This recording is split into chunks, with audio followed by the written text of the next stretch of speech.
Hello friends, स्वागत है आप सबका आपके अपने YouTube channel is my investment में। फ्रेंड्स, फ्यूचर एंटरप्राइजेज की आज सैटरडे को जो बोर्ड मीटिंग होने वाली थी, जिसमें ये माना जा रहा था कि फ्यूचर ग्रुप की 3 कंपनियां फ्यूचर एंटरप्राइजेज में मर्ज हो सकती हैं, जिसको लेकर आज बोर्ड अप्रूवल आ सकता है और फर्दर उसमें रिलायंस कंट्रोलिंग स्टेक खरीद सकता है। वो मीटिंग एक वीक के लिए पोस्टपोन हो गई है। फ्यूचर एंटरप्राइजेज ने एक्सचेंजेस को ये इन्फॉर्म किया है। आज के इस वीडियो में हम डिटेल में आपको बताने वाले हैं कि मीटिंग पोस्टपोन का रीजन क्या है और आने वाले फर्दर एक वीक में इस डील को लेके किस तरह के डेवलपमेंट्स हो सकते हैं। फ्रेंड्स, कल मैंने एक वीडियो डाली थी, वहां पर मेरे पास कमेंट सेक्शन में बहुत सारी क्वेरीज आई हैं। यहां पर सबको इन्वेस्टर्स को ये कंफ्यूजन है कि इस डील और डेवलपमेंट के बेस पर किस शेयर में फ्रेश पोजीशन बनाएं और किस में नहीं, और जिन्होंने एग्जिस्टिंग जो है फ्यूचर ग्रुप के शेयर ले रखे हैं उन्हें अब क्या करना चाहिए। आज के इस वीडियो को आप ध्यान से देखिए। हमने हर एक शेयर के बारे में क्या स्ट्रैटेजी आपकी होनी चाहिए और इस डील का क्या इंपैक्ट होगा डिटेल में आपको बताया है। फ्रेंड्स, अगर आपने मेरा चैनल अब तक सब्सक्राइब नहीं किया, चैनल को सबसे पहले सब्सक्राइब कीजिए ताकि आप फ्यूचर ग्रुप और स्टॉक मार्केट की हर न्यूज का अपडेट सबसे पहले पा सकें। फ्रेंड्स, जो मीटिंग है जो आज मर्जर को लेकर होनी थी, वो एक वीक के लिए पोस्टपोन हो गई है।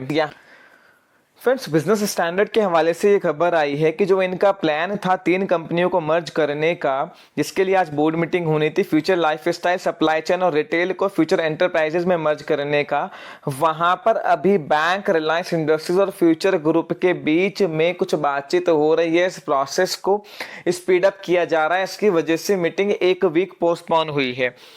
यहाँ पर जो एक्सचेंजेस को नोट फ्यूचर एंटरप्राइजेज ने दिया है, वहां पर जो एग्जैक्ट रीजन है पोस्टपोन का वो तो नहीं बताया है, बट सोर्सेज यही बता रहे हैं कि यहाँ पर जो है इस बात के चांसेस हैं कि बैंक जो है फ्यूचर ग्रुप को फर्दर कुछ लैंडिंग कर सकता है, जिससे वो उनका जो फॉरेन करेंसी का लोन है, जिसका ग्रेस पीरियड सैटरडे को खत्म हो रहा है, वहां पर वो रिपेमेंट कर सके और ग्रुप डिफॉल्ट ना हो, ताकि वहां रिपेमेंट हो जाए, डिफॉल्ट ना हो, तो उसके बाद ये जो प्रोसेस है मर्जर का ये स्पीड अप हो जाए और स्मूथली इस प्रोसेस को कर ले। यहाँ पर फ्रेंड्स, इस बात को मान के चलिए कि कोई बहुत बड़ा टाइम फ्रेम इन्होंने नहीं लिया है, सिर्फ एक वीक के लिए मीटिंग पोस्टपोन हुई है। जिस तरह के डेवलपमेंट्स हो रहे हैं, बहुत जल्द ये अनाउंसमेंट हो सकता है। अब मेन बात ये आती है कि अनाउंसमेंट के बेस पर शेयर होल्डर को इन शेयर्स में किस तरह से ट्रेड करना चाहिए। देखिए, इस बात को बहुत ध्यान से समझिए। कल बहुत कंफ्यूजन मुझे कमेंट सेक्शन में देख के लगा, जिस तरह की क्वेरीज आई है।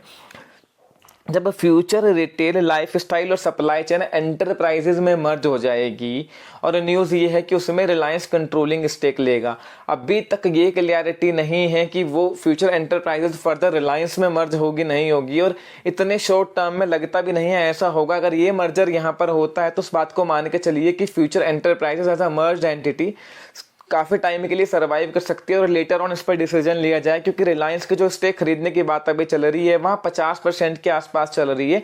फुल स्टेक रिलायंस नहीं खरीद रहा है। फर्दर अमेजन की भी वहां पर स्टेक है फ्यूचर रिटेल में, तो पेरेंट कंपनी में उनकी भी स्टेक होगी। तो यहाँ पर पूरी स्टेक रिलायंस के पास जा रही है या फ्यूचर एंटरप्राइजेस बाद में रिलायंस में मर्ज होगी, इस तरह की कोई न्यूज नहीं है।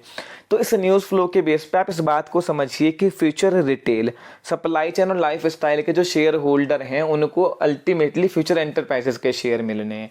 तो यहाँ पर कोई ये बहुत बड़ा प्रीमियम इन शेयर होल्डर को मिले ऐसा चांसेस बिल्कुल ना के बराबर है, क्योंकि ऑलरेडी पूरा ग्रुप डिफॉल्ट है, बैंक करप्ट है। तो जो कंपनी सरवाइव करेगी वो फ्यूचर एंटरप्राइजेस है। अल्टीमेटली आपको उसके शेयर मिलने हैं। वो आप समझिए कि ऑलमोस्ट मार्केट प्राइस के आसपास 5-10% ऊपर नीचे का स्वैपिंग रेशियो आएगा, इससे ज़्यादा का नहीं आएगा। तो यहाँ क्लियर कट स्ट्रेटेजी होनी चाहिए। ध्यान से सुनिए कि नई पोजीशन अगर आपको बनानी है तो सिर्फ और सिर्फ फ्यूचर एंटरप्राइजेस लिमिटेड में बनाएं, और अगर किसी ने future supply chain, retail, life style का शेयर अगर लिया हुआ है तो उसमें सीधी सीधी स्ट्रैटेजी प्रॉफिट बुकिंग की होनी चाहिए। अगर उनके प्राइस से स्टॉक ऊपर चल रहा है, जैसे अभी देखा था रिटेल में एक ह्यूज स्पर्ट देखने को मिला, 135 तक शेयर गया किसी भी उछाल में इस न्यूज़ पे, तो प्रॉफिट बुकिंग की स्ट्रैटेजी होनी चाहिए। फ्रेश बाइंग इन तीनों शेयर में अवॉइड करें। अगर आपने बहुत हाइयर रेट पे ये शेयर लिए हैं, सप्लाई चेन, रिटेल और लाइफ स्टाइल, तो आप वहाँ भी कोशिश करें कि अगर आपको उछाल है तो पार्शियली जो है अपनी पोजीशन को खाली करें, क्योंकि मान के चलिए कि कोई प्रीमियम आपको यहाँ मिलेगा, इस बात के चांसेस बहुत कम है। फ्रेश एंट्री फ्यूचर एंटरप्राइजेज में बनानी है। और सबसे बड़ा कंफ्यूजन है फ्यूचर कंज्यूमर के शेयर को लेके।